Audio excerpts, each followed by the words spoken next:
کہہ رہا ہے اس میں لوگوں کے لیے شفا ہے. دیکھیے یقین کے بدلنے سے چیز کی تاثیر کو اللہ نے بدل کر دکھلایا ہے. کھانے والے کا یقین بدل گیا، چیز کی تاثیر بدل گئی. اب تک جو شہد تکلیف کو بڑھا رہا تھا، یقین کے بدلنے پر تاثیر بدل گئی. تیسری مرتبہ جا کر شہد پیا، اللہ جل جلالہ عما والہ نے 2 مرتبہ جس شہد کو تکلیف کے بڑھنے کا ذریعہ بنایا تھا، تیسری مرتبہ اپنے حکم سے شفا کا سبب بنایا. ایسا یقین حضور اکرم صلی اللہ علیہ وسلم نے آنے والے صحابہ کا بنایا ہے. بے شمار واقعات حیات الصحابہ کے اندر لکھے ہوئے ہیں. صحابی آئے، تجارت کرنے والے صحابی، اللہ کے نبی صلی اللہ علیہ وسلم سے آ کر کہا، حضور اکرم صلی اللہ علیہ وسلم میں تجارت کے لیے بحرین جانا چاہتا ہوں، میں تجارت کے لیے بحرین جانا چاہتا ہوں. حضور اکرم صلی اللہ علیہ وسلم نے فرمایا پہلے 2 رکعت نماز پڑھ لو. پہلے کیا کر لو؟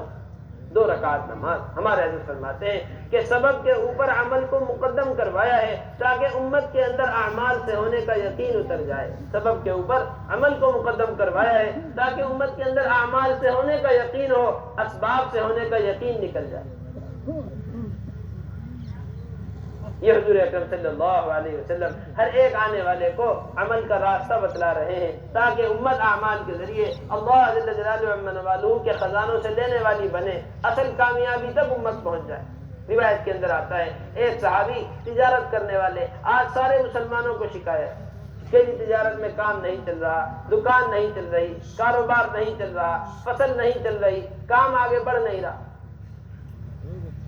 ایسی ہی شکایت لے کر آئے ایک صحابی جن کا نام تھا جبیر ابن مطعم. حیات الصحابہ کے اندر لکھا ہوا ہے واقعہ. حضور اکرم صلی اللہ علیہ وسلم کے پاس، اللہ کے نبی صلی اللہ علیہ وسلم میں تاجر ہوں، تجارت کے لیے سفر میں جاتا ہوں.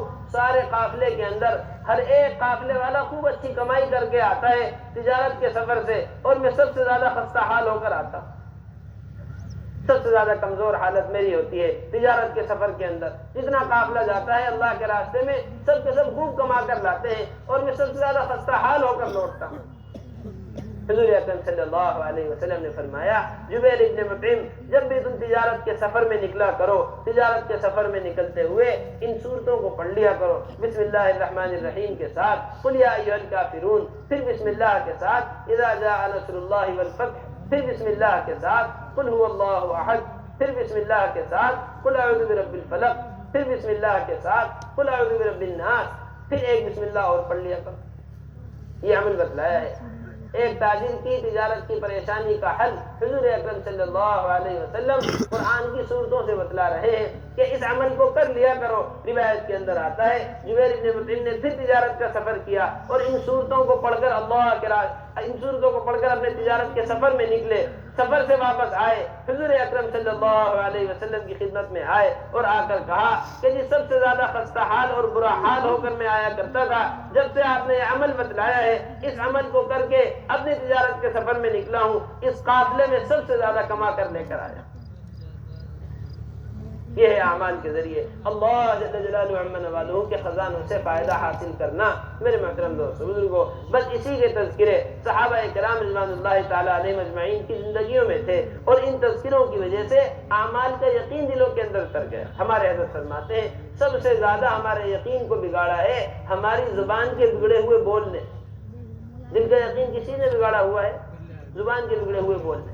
صبح ہوتی ہے، صبح سے ہماری زبان بولنا شروع کر دیتی ہے، فلانی حکومت کے کرنے سے یہ ہوا ہے، فلانے تاجر کے کرنے سے یہ ہوا ہے، فلانے ڈاکٹر کے کرنے سے یہ ہوا ہے، فلانے وزیر کے کرنے سے یہ ہوا ہے، فلانے کے کرنے سے ہوا، فلانے کے کرنے سے. اس غلط بولنے صبح سے شام تک کے اس غلط بولنے اور غلط سننے نے ہمارے دل کے یقین کو غلط کر دیا، یقین کے بگاڑ کے رکھ دیا. صحابہ اکرام رضوان اللہ تعالی علیہم اجمعین سبب اختیار کیا کرتے تھے. سبب کے اختیار کرنے کا اللہ کے نبی صلی اللہ علیہ وسلم نے حکم دیا ہے. کہیں سبب حکم کے طور پر ہے، کہیں سبب اختیار کے طور پر ہے. سبب اختیار کیا جاتا ہے اور کیا جائے گا مگر سبب پر یقین نہیں ہے. یہ صحابہ اکرام رضوان اللہ تعالی علیہم اجمعین کی زندگی ہے کہ سبب اختیار کرنے پر بھی عمل سے ہونے کا یقین دلایا کرتے تھے اور عمل سے ہونے کا یقین دلوں میں رکھتے تھے. عجیب و غریب واقعہ حیات الصحابہ میں لکھا ہوا ہے. حضرت علی ابن ابی طالب رضی اللہ تعالیٰ عنہ، اللہ کے نبی صلی اللہ علیہ وسلم کے داماد، صحابہ کرام رضوان اللہ تعالیٰ علیہ وسلم میں بڑا زبردست علم رکھنے والے، اللہ کے نبی صلی اللہ علیہ وسلم نے فرمایا میں علم کا گھر ہوں، علی اس کا دروازہ ہے، میں علم کا گھر ہوں، علی اس کا دروازہ ہے۔ زبردست علم اللہ نے دیا۔ حضرت علی بن ابی طالب رضی اللہ تعالیٰ عنہ، اللہ کے نبی صلی اللہ علیہ وسلم کے داماد، روایت کے اندر آتا ہے ایک مرتبہ 2 عمل کیے۔ کتنے عمل؟ 2 عمل۔ علی رضی اللہ تعالیٰ عنہ نے 6 درہم صدقہ کر دیے۔ پہلا عمل صدقے والا، کتنے درہم صدقہ کیے؟ 6 درہم صدقہ۔ 6 درہم صدقہ کرنے کے بعد روایت کے اندر آتا ہے کہ ایک گھوڑا بیچنے والا آیا، اس سے گھوڑا خرید لیا۔ کتنے کا بیچو گے؟ یہ 100 درہم کا بیچوں گا۔ کتنے کا بیچوں گا؟ 100 درہم۔ 100 درہم میں اس سے گھوڑا خرید لیا۔ 100 درہم میں گھوڑا خریدا تھا، تھوڑی دیر میں اس گھوڑے کو کوئی اور خریدنے والا آ گیا کہ کس کا گھوڑا ہے؟ کہ جی علی بن ابی طالب نے خرید لیا، ان کا گھوڑا ہے۔